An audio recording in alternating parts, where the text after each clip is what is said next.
Hello and welcome to another edition of Another Book Review. This week I'll be reviewing Pym by Matt Johnson.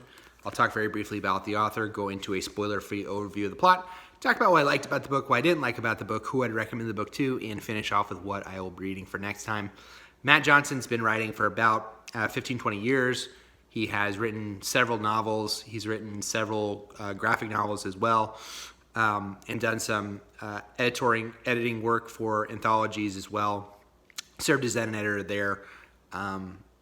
But he is primarily known for this work, Pym. He's also known for some of his graphic novels. He received quite a few awards for those. But Pym is still probably his most well-known work. It's a little bit difficult to summarize, but essentially it's about a character whose name is Chris Janes. Chris Janes is an African-American at Bard College, where he is a professor of literature, of American literature. He is refused tenure, in part because he did not serve on the diversity committee at the school, and through a series of events, he comes into possession of the papers of a character named Dirk Peters. Dirk Peters was a character in the only novel that Edgar Allan Poe wrote, which was called The Narrative of Arthur Gordon Pym of Nantucket. In this novel, Chris Janes gets these papers from Dirk Peters and essentially believes that the novel that Edgar Allan Poe wrote was a nonfiction work. And in that work, Arthur Gordon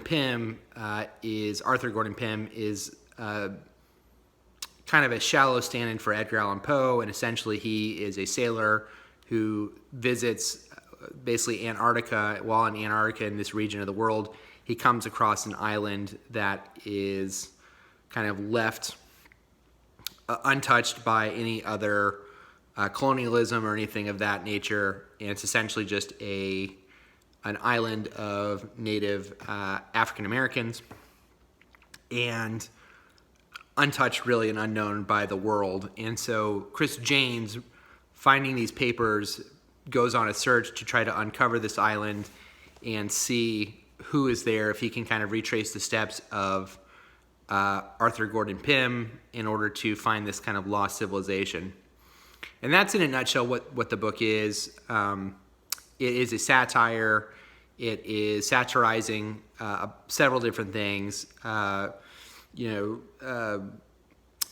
academia, there's satirization there. There's satirization of kind of American-style capitalism. There's satirization of African-American identity, and just kind of all of these little bits and pieces that come out in the book. The book is very, very funny, especially I'd say the first third of the book especially. It's very, very funny, and I think that it's a very unique idea that Matt Johnson has. I thought that there were some really strong set pieces that will stick with me. There's a group in Indiana who believe they're Native Americans, and they have a DNA test. A gentleman come to give them a DNA test to just notify them and make sure that to basically verify that they're Native American. It turns out that they're not Native Americans, and it kind of sets off this whole blowback to that. I thought that scene was really funny and really good. It's a pretty quick read. It's only a couple hundred pages. And I felt that some of the things I maybe felt a little bit less strongly about or didn't like as much, I think it reminded me a little bit of Spinal Tap, in the sense that you have improv comedy for the first two acts of the movie, and then the last act is basically trying to come together with a plot satisfaction to kind of bring everything together, and so the last act suffers. I think there's some pacing issues in the book. I think there's some areas of the book that we spend a lot of time. There are areas where I didn't quite, the satire I think Matt Johnson was going for wasn't quite as sharp as I think it could have been. There's some shaggy parts where the plot doesn't really make a lot of sense, and there's some things that are left examined. The ending, I think, will upset some people because it's something of a ambiguous ending.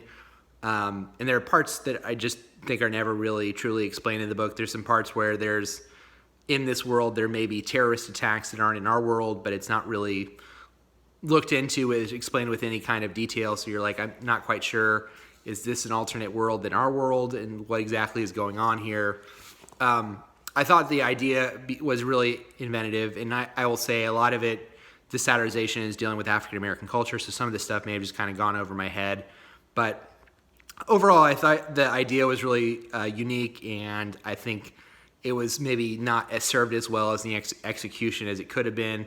I think that there's a romance subplot that's just kind of tacked on that I don't think really served the novel very well. There's two characters who are part of this crew that are going down with C. Janes and his cousin in order to basically go on this exploration, who feel kind of tacked on, and I don't quite understand what Matt Johnson's trying to say with these two characters. So I definitely had some problems with it. I thought that it was a cool idea and a very inventive idea. I just didn't think the satire was as sharp as it could have been. There's some parts where I think I understand what he was going for, but I don't know if he succeeds in all the areas. I think, like I said, the first third of it, when you're getting into the narrators, Chris Janes, his explanation of the novel of Edgar Allan Poe and just kind of tearing it to shreds and how it doesn't make any sense and how it's really a piece of racist literature. I thought that was really good. I thought it was really funny at times. I think as the book goes along, it becomes the satire is kind of less and less sharp, and I don't think it quite landed as well as it could have. So that's my review of Pym by Matt Johnson. I would recommend it to people who, if you're a fan of something like Thomas Pynchon but want something a little bit more modern than something like Crying a Lot 49. I think it was similar to that. I think it was, if you want something like it reminded me a little bit of books that I've read. It reminded me a little bit of Pygmy with much more of a lighthearted feel. I don't think there's like mean-spiritedness in the book as much as it could be. So that's Pym by Matt Johnson. I thought it was an interesting idea that didn't quite land for me as much as I would have liked. And then next time I'll be reading Turbulence by David Sazolet. Until next time, please feel free to like the video, subscribe to the channel, and until next time, bye.